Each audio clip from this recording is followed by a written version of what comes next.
Well, so a great example would be I have a certificate in my safe downstairs which tells me that I'm dyslexic, and you kind of talk about sort of I guess fixed categories within Oh, your yes. book, and how it's more important to view things on a Yeah, yeah. spectrum, and how basically the sort of sheer quantity of variability within our genes begins to accumulate and build up. So it's not like there's one gene for dyslexia. There's Yeah. multiple genes that could all be affected that could cause me to struggle with reading, for example. So I'd love you just to really hammer home the difference between a spectrum and a fixed category.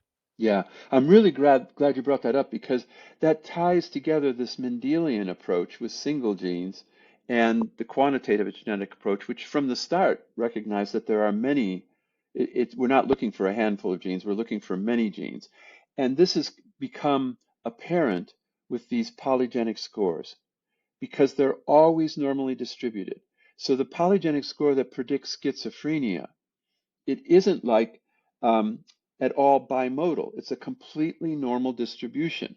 It sort of has to be, from the central limit theorem of probability. You've got it's like flipping a coin, and you flip a coin 100 times, and you'll get a normal distribution of heads and tails. If you count the number of times you flip the coin, well, that's what you're doing. You're flipping alleles, forms of the gene, of the variants of the gene. So these polygenic scores are always completely normally distributed, and that means that from a genetic point of view, we're not talking about schizophrenia, yes or no. We're talking about the number of these polygenic risk indicators you have. How many genes do you have? Are you very high in risk? And and none of this, all of this is still probabilistic.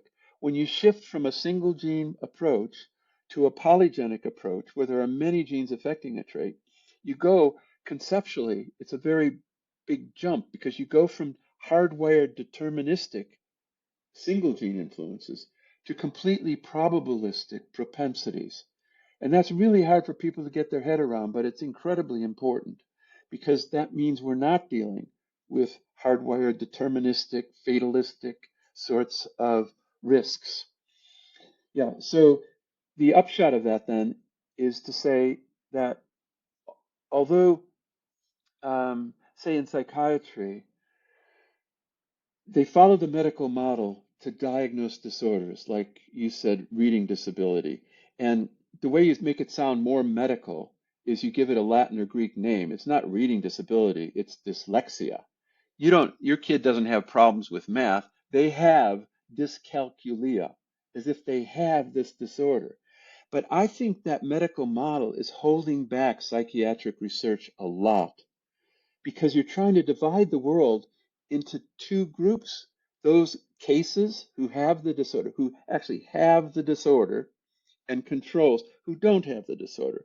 But if it's all quantitative, that means a lot of people you call controls have a score that's very high, and then a lot of the people you call cases are overlapping, and but worse, I think it it fosters this view. I sometimes call it the visitor at the zoo idea that we're there's us normal people, and then there's those schizophrenics or those dyslexic people.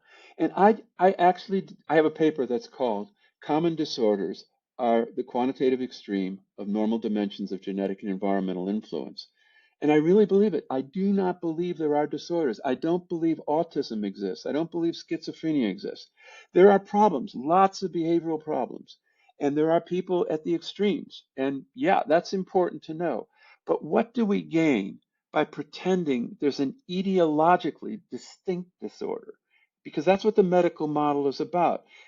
People die from cholera in the 1800s, and you say, well, what causes that? And you if you're looking for a single cause, like contaminated water, the first step is to diagnose it properly. You want to study people who really have cholera, and you want to see if they have all drunk contaminated water. But when you get away from a single either gene or single environmental factor, you're into a new ball game altogether. And it's this probabilistic propensity rather than deterministic. So I think there's nothing to be gained I mean, it sounds harsh and crazy in a way, but you know, more and more, I think I don't see anything to be gained by pretending that these psychiatric disorders are actually etiologically distinct. And I think it helps get rid of some of the stigma as well when you realize it's not those schizophrenics and us normal people. We all have thousands of DNA differences that might put us at greater risk for schizophrenia, some more than others. But it's all a matter of, it's not a matter of either or, it's a matter of more or less. And I know, having talked to public groups, I know that's hard to get across to people, and I don't know how to underline it, but the chapter is called The Abnormal is Normal, if that helps people as a bumper sticker to hang on to the construct. If you enjoyed this clip, head on over to Locals to watch the full conversation right now. Supporters can access the video version, and everyone can freely listen to the audio-only version of the conversation.